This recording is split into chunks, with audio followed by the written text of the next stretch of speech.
Hola, yo soy Valentina Y yo soy Andrés. y en este video responderemos tus preguntas sobre censura, seguridad digital, derechos digitales y mucho más. Ajá, toca la musiquita y yo, ajá. Pam, pam, pam, pam.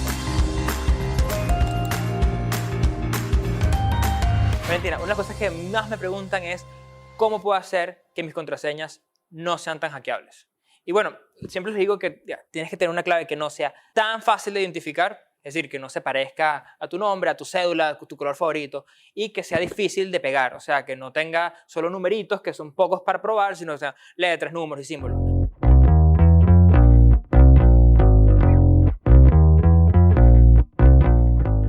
Hola, bienvenidos una vez más a Sin Nombre, un podcast cuya descripción no existe. En esta oportunidad me encuentro con Andrés Aspurua, defensor de los derechos humanos en línea, director de BE Sin Filtro, BE Inteligente y Conexión Segura. Al principio, ustedes escucharon un extracto de uno de sus videos en YouTube disponibles para todo el mundo en el canal de Conexión Segura.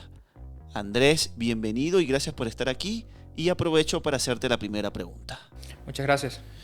Bueno, bienvenido. Muchas gracias por estar acá. Y Andrés, ¿qué te motivó o cuál es tu motor para crear estas organizaciones? Bueno, creo que desde que tengo conciencia política he estado como muy pendiente del deterioro de la democracia en Venezuela, el deterioro de los derechos humanos en el país. Y bueno, muy temprano en la universidad ya empecé a hacer activismo en esa materia, ¿no? En cosas de derechos humanos, de libertad de expresión, con el cierre de Radio Caracas Televisión, que fue un hecho, icónico, que nos marcó mucho todos, marcó la aceleración de la censura y del control del Estado a las vidas de los venezolanos.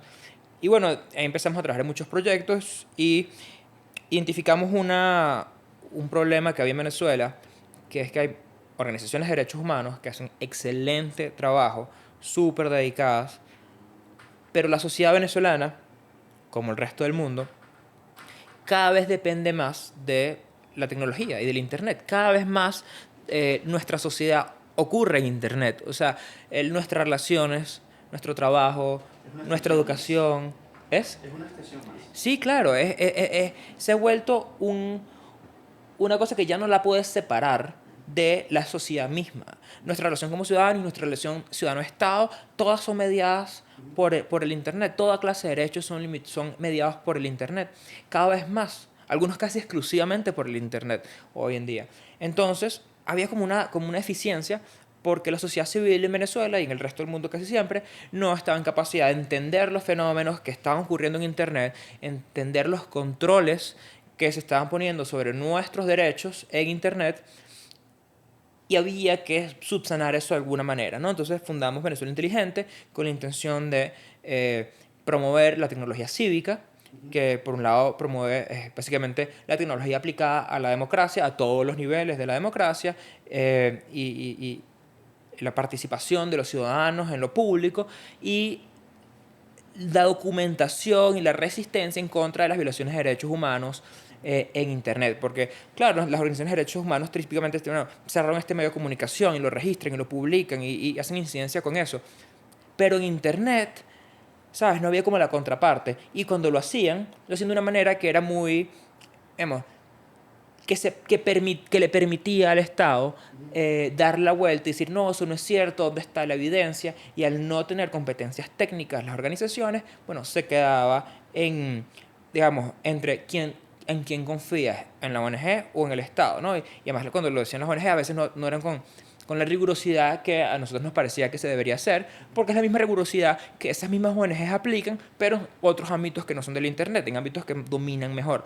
Entonces, bueno, en 2014, con el aumento dramático de la censura en Internet, se cristalizó la idea de BE Sin Filtro, que ya estaba dando vueltas como una manera de documentar y luchar en contra de la censura, pero ahí sí, se terminó de cristalizar como un proyecto para documentar la censura en Internet de manera técnica, de manera rigurosa y generando evidencias que luego permitieran llevarlo a cualquier instancia donde eso pudiera ser y que el Estado o el gobierno no pudiera decir que eso es mentira o es que eso se basa en reportes de reportes en Twitter que son inventados o cosas por ese estilo. O sea, hay una evidencia, hay un registro, se hizo sistemáticamente y que nos permitiera luego, con el crecimiento, luchar contra esa censura y documentar otros ataques informáticos y violaciones de derechos humanos altamente sofisticadas y muy dañinas y que generan mucho daño en Venezuela, pero que son, al ser digitales, se necesita alguien que pueda levantar esas evidencias, entenderlo, contextualizarlo y colaborando con otras ONGs,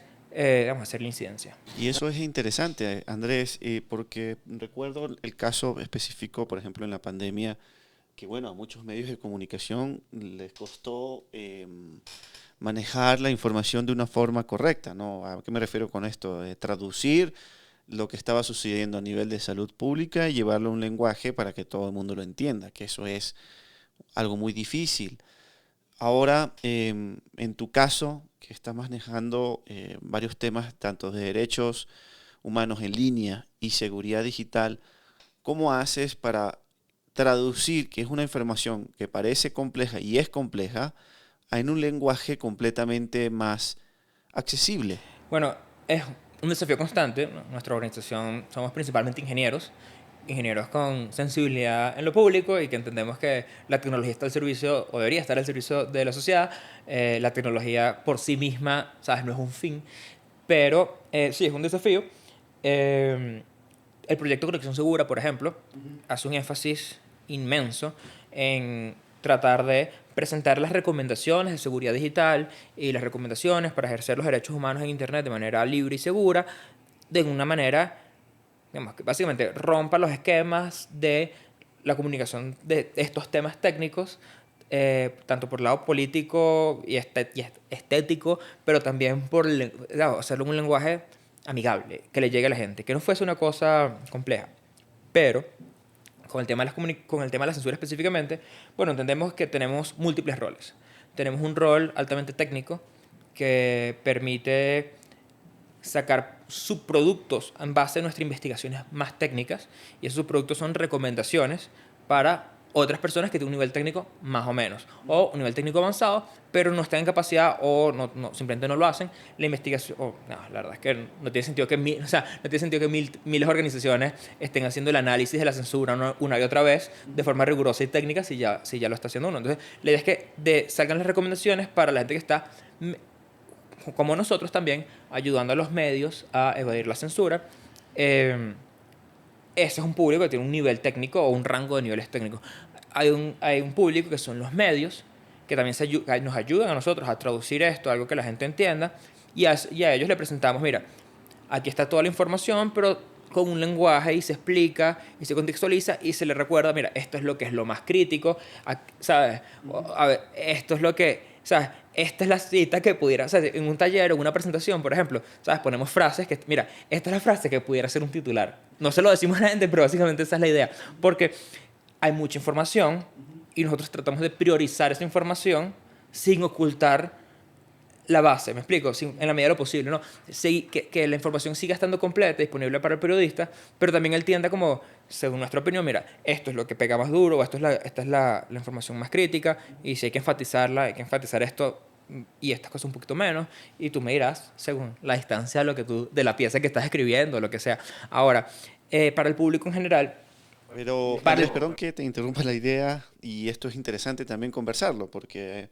¿Cómo haces para, digamos, no luchar, sino enfrentar esta realidad del imaginario colectivo, donde prácticamente se imagina todos estos temas de hacker y esta información de datos como algo negativo? O sea, hay una imagen incluso bastante interesante de que, digamos, son los malos de la película, me hackearon, ¿qué están haciendo con mis datos? ¿Qué está pasando?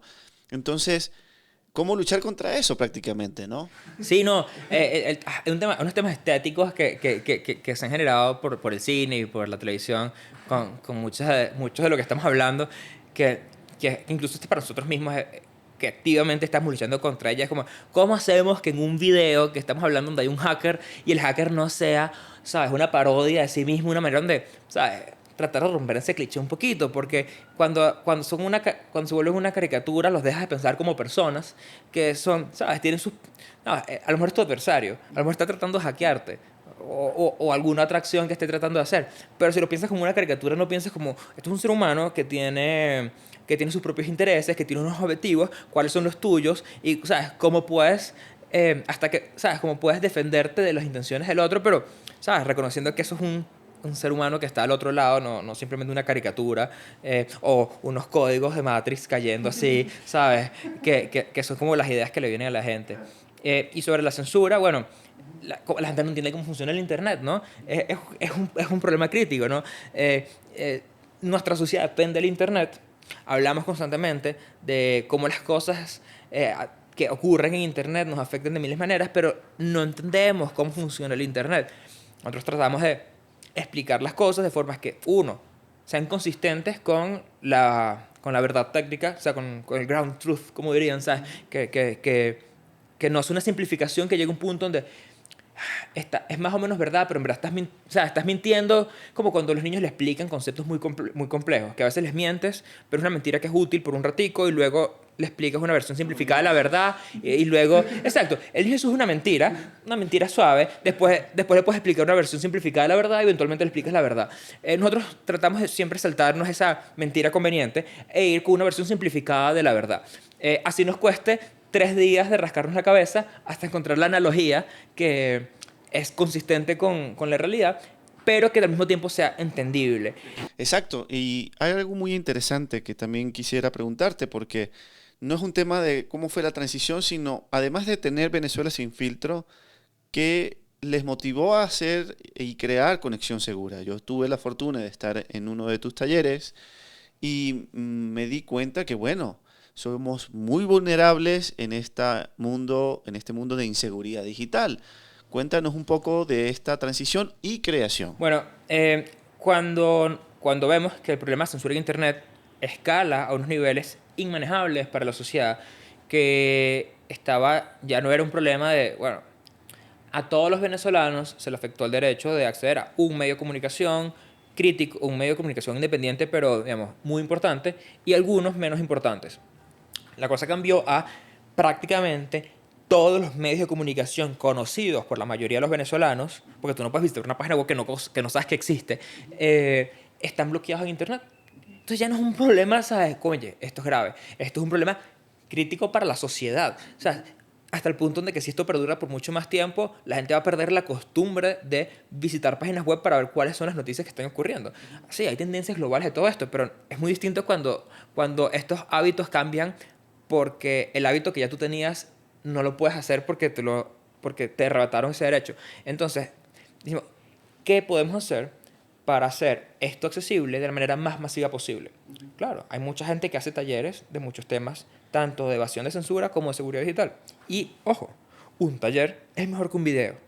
Yo no vengo aquí a hacer un evangelismo de Conexión Segura porque es mi proyecto. Decir, no, abajo los proyectos con talleres presenciales, los videos es lo único que sirve. Obviamente no, pero especialmente esto lo lanzamos en la pandemia, ¿no? Entonces, los talleres habían muerto en 2020 y necesitábamos, uno, llegar a la gente que no le estábamos llegando. Dos, vamos a estar claros, los eventos de talleres y formación tienen un acceso limitado, o sea, no le van a llegar a todo el mundo, va a tener sus huecos geográficamente, cantidad de gente, no hay infinitos entrenadores, no hay infinitos viajes no hay infinito tiempo para eso. Necesitas una manera que te permita escalar para utilizar el contenido de muchas maneras distintas. Entonces, diseñamos Conexión Segura, lo buscamos de la manera que psicopedagógicamente fuese lo más amigable y sencillo que pudiéramos, y nos dedicamos a eso, a generar contenido que fuese útil, que fueran cosas que la gente pudiera querer buscar o presentar de una manera que la gente pudiera entender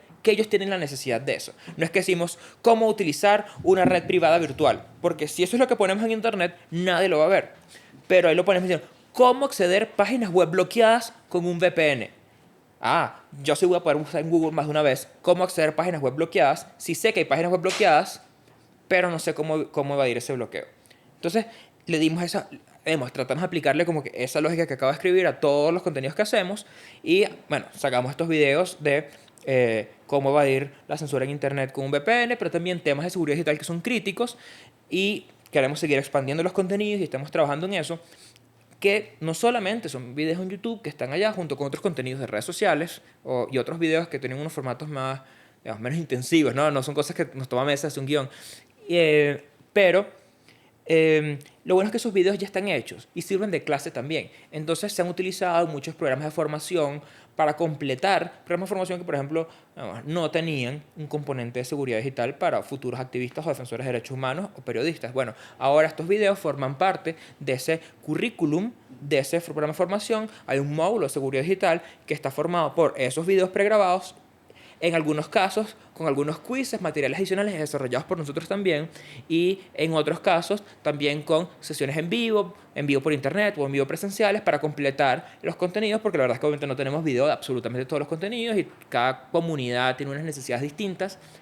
Pero bueno, al final aumentamos el impacto de un material que creemos que ya está bastante bueno, pero al poder utilizar el mismo material en distintos productos. Perdón, Andrés, que te interrumpa, pero quiero hacer un pequeño paréntesis para decirles a todos quienes nos escuchan en cualquier momento, vayan al canal de Conexión Segura, porque al ver estos videos se van a dar cuenta de muchas cosas que van a ir aprendiendo y además también van a responder sus comentarios. Ellos están allí para responder sus dudas, se suscriben al canal y abajo en los comentarios, si tienen alguna duda sobre ese video específico, créanme que ellos les van a responder.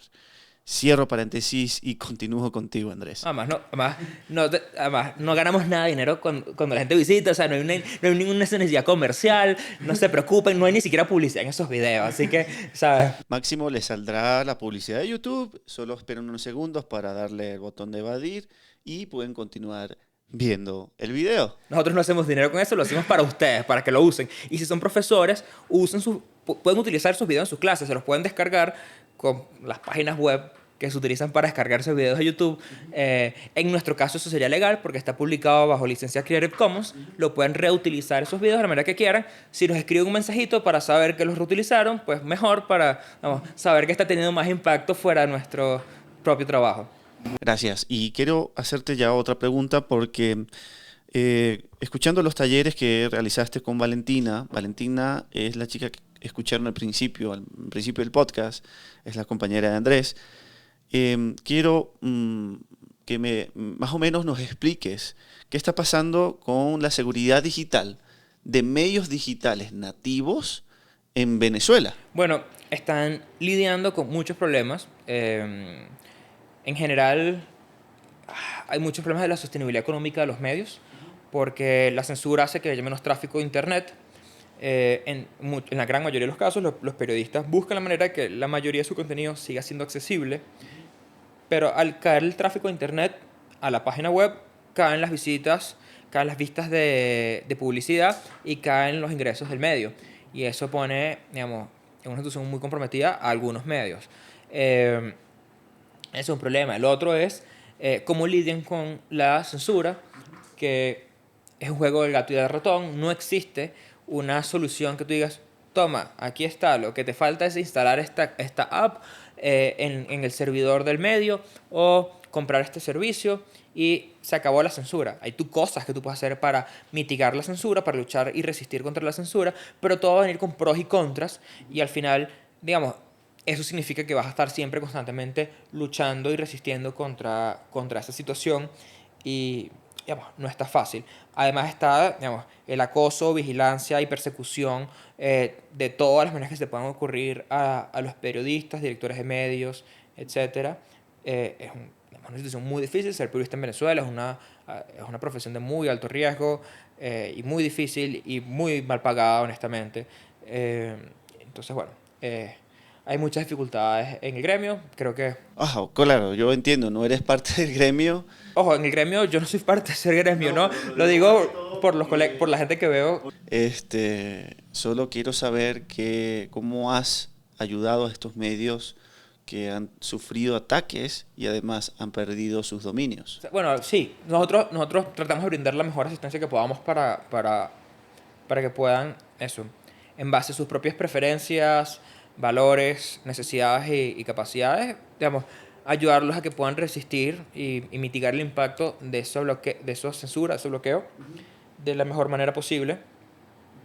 Em, Porque también, de nuevo, como no hay una solución perfecta, no es como que, ah, sí, claro, yo te lo arreglo, ta, ta, ta, ta. O ya te hice esto, que es lo que yo creo que es mejor para ti. O sea, al final siempre tiene que ser un flujo diferente, ¿sabes? Estas son nuestras recomendaciones base, a lo mejor. Y aquí está el playbook, ¿sabes? La lista de 1, 2, 3, 4 pasos que tienes que hacer, el checklist que tienes que hacer. Pero en verdad cada caso es distinto, ¿no? Entonces, a veces digamos, es un acompañamiento que yo creo que es una de las cosas que hacen como más falta, ¿no? Ese acompañamiento en casos de bloqueos en Internet. Andrés, pero ¿hay una conciencia de estos temas en Venezuela, desde el punto de vista, o sea, el periodista y los medios son conscientes de todos estos problemas? Mira, yo siento que se sienten a veces desprotegidos y no saben a quién acudir, a pesar de que estamos nosotros, porque, en parte porque están tan sobrecargados de, digamos, lo difícil que es ejercer periodismo, más el trabajo que ya es muy fuerte, ser periodista por sí, digamos, lo difícil que es estar en Venezuela en el contexto actual, más el trabajo que ya es difícil de ser periodista, con todas las presiones que trae, y en paralelo, digamos, el sentirse que se están como que, o sea, siempre aguantando así en el borde del agua, tratando de no ahogarse. Cuesta pedir ayuda, cuesta investigar, ¿sabes? ¿Quién es la persona que me pueda ayudar? No es fácil. O sea, ojo, la mayoría de los medios de Venezuela, por ejemplo, saben que nosotros hacemos el análisis de la censura en Internet, nos citan, nos entrevistan y todo. Y aún así, cuando tienen problemas, a veces no se les ocurre llamarnos para que les demos ayuda. También es que, ¿sabes? Tampoco podemos hacer que sí, publicidad, ¿sabes? En las vallas, en la autopista, y que, sí, te bloquearon tu página web, ¿sabes? Llámanos. Sí, exacto. No sé, creo que es un problema que no hemos resuelto nosotros como organización y la comunidad en general. ¿Cómo se puede hacer? ¿Será que el cierre y el ataque a otros medios produjo un efecto de estar como pendiente, de cuidado o de concientizar sobre este universo de inseguridad digital? ¿Qué crees tú? Discúlpame si es una pregunta inocente, pero me da bastante curiosidad. Yo creo que en los últimos años el bloqueo ha ido progresando, pero han habido momentos en los que en vez de ser una rampita, se convierte en un escalón y la censura aumenta de manera muy perceptible y tú ves como la percepción de la situación de la censura cambia full entre los periodistas. Eh, entonces, ahí sí los provoca a reconsiderar y quizás como que abrir un pelín el abanico de lo que una solución para ellos pudiera significar a la hora de mitigar el impacto del bloqueo. Andrés, tengo acá una pregunta de la profesora que nos acompaña en estos podcasts, que es Tania Orbe, y ella dice qué posibilidad hay o garantías de más bien de fomentar el desbloqueo a corto, mediano o largo plazo. ¿Existe, digamos, una ruta para esto? Mira, yo no veo cómo. Hay soluciones que le aumentan el costo al bloqueo hasta el punto donde tú puedes confiar que lo más probable es que ese bloqueo no va a ocurrir.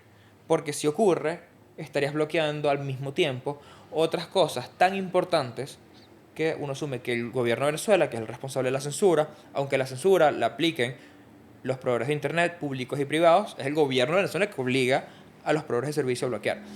Y el gobierno de Venezuela diría, bueno, uno asume que no estaría dispuesto a asumir el costo reputacional o el costo político o incluso hasta económico de hacer un bloqueo que, por ejemplo, para bloquear un medio de comunicación independiente tengan que bloquear todo Google Apps y el Google Play Store y que todos los teléfonos Android de Venezuela dejen de tener actualizaciones de seguridad y dejen de poder descargar aplicaciones. ¿Sabes? Tendría un impacto inmenso. Pero una solución tan difícil de bloquear, difícil en lo político, no en lo técnico, como esa, viene con un costo de alguna manera para el medio. Y ese costo es estar con unos dominios en Internet que nadie pudiera escribir nunca, generar confusión, que los usuarios no puedan distinguir si, si estoy visitando la página genuina o no de un medio de comunicación, porque por la manera en que usamos el internet. Eso básicamente, si tu medio de noticias se llama miprensa.com, si tú quieres utilizar esta última técnica que te acabo de escribir, que haría prácticamente inviable un bloqueo de internet, por lo menos de manera permanente, o lo aplicarían solamente en momentos de mucha tensión, un bloqueo táctico en vez de un bloqueo estratégico, eh, eh, digamos, el costo es ese. El costo es que ya perderías miprensa.com. Ya nadie pudiera llegar por miprensa.com. Nadie pudiera ni siquiera escribir el dominio, porque el dominio sería una cosa así como que, ¿sabes? Google Cloud, no sé qué cosa, .net.com, // un poco de cosas. O sea, sería una cosa inusable para el usuario. Y, ¿sabes? Si no es usable para el usuario, no le sirve al medio tampoco. Entonces, son situaciones muy particulares, depende también de cómo, o sea, si el 100% de tu tráfico viene de Twitter, bueno, a lo mejor lo pudieras hacer, pero entonces o sea, tienes relaciones costos-beneficios en todas las intervenciones que tú puedes hacer para mitigar el impacto de la censura. Entonces es complicado. Andrés, entendiendo que, bueno, tú has desarrollado una habilidad bastante buena en comunicación, hasta incluso en periodismo, bueno, porque has estado metido mucho en este mundo. Me pregunto lo siguiente, y ya para cerrar un poco este podcast, ¿cuál sería para ti, para Andrés, ese perfil de un periodista actualmente? ¿Qué debería tener un periodista actualmente dentro de su experiencia, conocimientos y herramientas? ¿Qué opinas al respecto? Ojo, yo nunca he estado en el rol de, obviamente, de jefe de escuela o director de carrera, o digamos, como se llame la autoridad que define el pensum de una carrera. Pero yo creo que las competencias básicas digitales son esenciales para cualquier profesional, para cualquier ciudadano. O sea, es una cosa que, vamos a estar claros, las competencias básicas digitales deberían venir del colegio. O sea, es como antes se decía alfabetismo mediático, alfabetización mediática. Bueno, la versión moderna de esto es de internet más mediático, ¿no? Eso tendría que salir del colegio. Pero a nivel profesional, a nivel de la carrera, sí, o sea, hay que mejorar esas competencias. El periodismo ocurre casi principalmente en línea, incluso si tu medio sale en papel, todo tu trabajo y tu colaboración y las fuentes con las que conversas o sea, todo eso ocurre principalmente en línea. Creo que es crítico, esencial y urgente que en todo el mundo, ni siquiera solo en Venezuela, las carreras de periodismo incluyan temas de seguridad digital de una manera que ayude a generar criterio que incluya, entre otras cosas, tengo que buscar referencias creíbles para actualizar mi conocimiento de seguridad, porque además una recomendación de seguridad hace 10 años a lo mejor ya no sigue siendo vigente. ¿Sí? Entonces, porque las cosas en internet cambian muy rápido y los pensum académicos no. Pero creo que lo de seguridad digital para periodistas, o sea, cómo te comunicas de manera segura con una fuente, de una manera donde esa fuente podría estar en riesgo o no, a lo mejor no está en riesgo, pero tú o sea, no quiere que nadie, o sea, su vida a lo mejor no está en riesgo, pero no quiere que nadie sepa que esa es la fuente. Eso debería salir, ¿sabes? Cómo usar Signal para eso, cómo utilizar Secure Drop para eso. Herramientas que fueron diseñadas para eso, pero el que sale de la escuela de periodismo no sale con ese conocimiento y tiene que tener la suerte de encontrarse con activistas de seguridad digital para conocer que esto está ocurriendo. Eso por un lado. Por otro, sí creo que sí. Bueno, si un periodista que quería hacer prensa escrita seguramente tenía un entendimiento de cómo funcionaba todo el tema del papel, en papel prensa, cómo se imprime, o sea, que cómo todo lo que viene del lado del negocio de la impresión de la noticia, ojo, a lo mejor me equivoco, me puedes corregir, tenía una idea general, aunque no era el técnico ¿sabes? Que arreglaba la rotativa, pero, ¿sabes? Tenía una idea, bueno, hasta tal hora, o sea, tenía una idea de cómo funciona su entorno, el negocio en el que está trabajando. Bueno, la realidad es que tiene que entender un poquito cómo funciona el internet, ¿sabes? Para poder reaccionar los medios. Y ahí sí es un tema personal. Yo soy full fan de las carreras que te permiten como que escoger un poquito y que, bueno, que haya un track, ¿sabes? Sí, que diseñar tu carrera cuando ya estás en los últimos años, donde, bueno, te puedas ir a una cosa mucho más avanzada ¿sabes?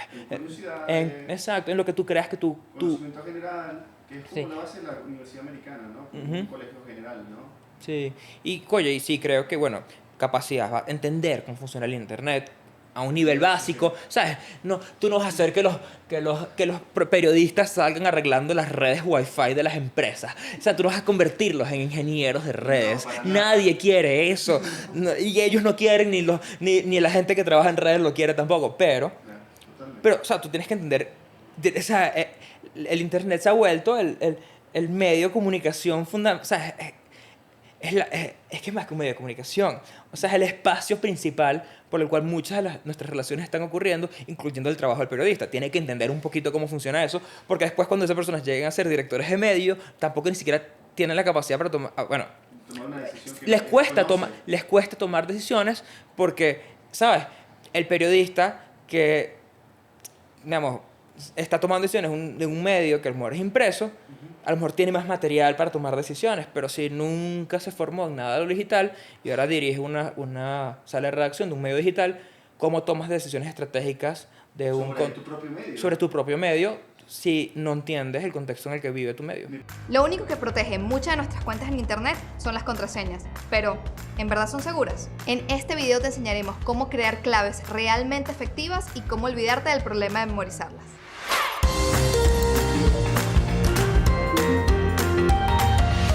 A pesar de ser la principal forma de controlar el acceso a nuestras cuentas y dispositivos, las contraseñas son sinceramente terribles. Es un fastidio cumplir con todos los requisitos, que si mayúsculas, que si alfanuméricas, que si símbolos, pero no ese, que si más de 6 caracteres, pero menos de 8, etcétera, etcétera, etcétera.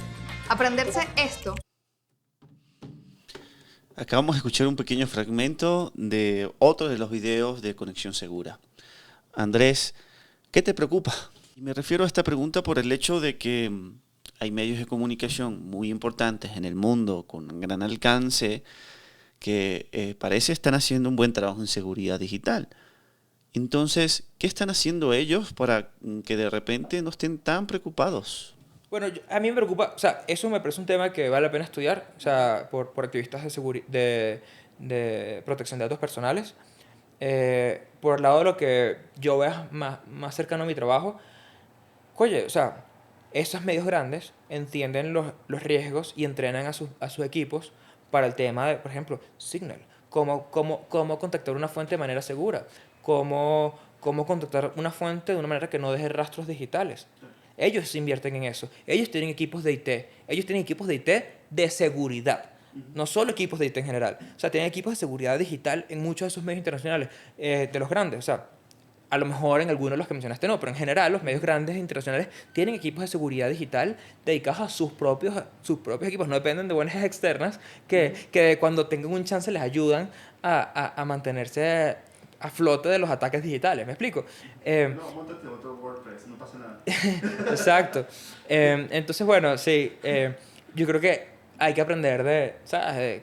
No sé, voy a decir nombres de medios, pero, ¿sabes? DW, que hace Deutsche Welle, no sé, pero seguramente está haciendo cosas buenas de seguridad para sus corresponsales o sus cosas, o me gustaría esperarlo, ¿no? ¿Sabes? Washington Post, New York Times, ¿sabes? Los medios que sobre todo se hacen periodismo de investigación a esa escala, bueno, ojo, quizás la solución es, bueno, pedirle los tips a esta gente. Mira, ¿cómo tú mantienes una cultura que le sigue prestando atención a la seguridad digital? No sé. Ahí sí, yo no trabajo, esa es la cosa. Aquí ya estoy suponiendo, claro, porque sé, yo trabajo en otro contexto, pero son ideas para los periodistas que sí están en esa posición de a lo mejor tomar esas decisiones o periodistas de información y profesores, bueno, tratar de ver cómo meten estas preocupaciones en su vida. Bueno, sí, son preocupaciones reales, son preocupaciones latentes. Gracias, Andrés, por acompañarnos durante más de esta media hora para hablar y conversar sobre temas que son muy importantes.